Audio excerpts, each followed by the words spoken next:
Hey there, it's Vicki here to show you how to do the EDC, or the elongated double crochet stitch that you see right here in the crochet version of the Bargello beanie. This is a stitch that creates those long dashes that you would see if you were working with the embroidered Bargello stitch.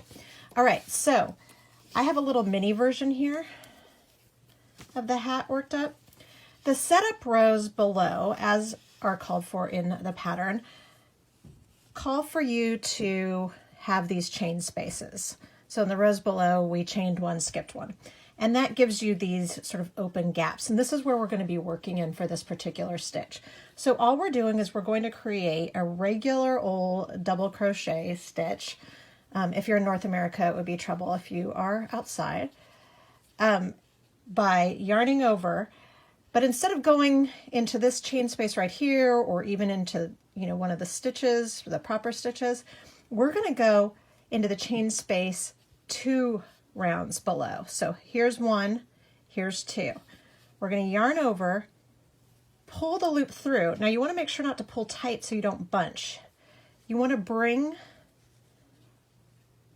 that loop up to the height of the last double crochet. So in the stitch pattern, it calls for a regular double crochet right before the elongated double crochet. So you can use that as your gauge, and then you're just going to finish the DC as you normally would. So yarn over, pull through 2, yarn over, pull through 2.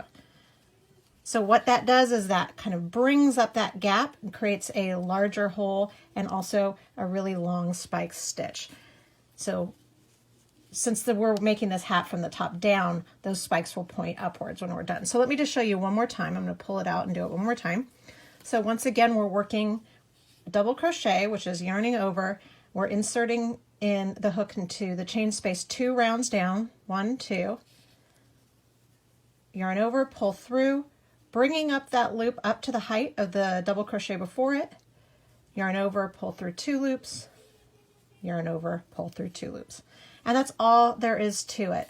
Everything else is very straightforward in this pattern, so now you have all the skills to make this beanie. All right, enjoy.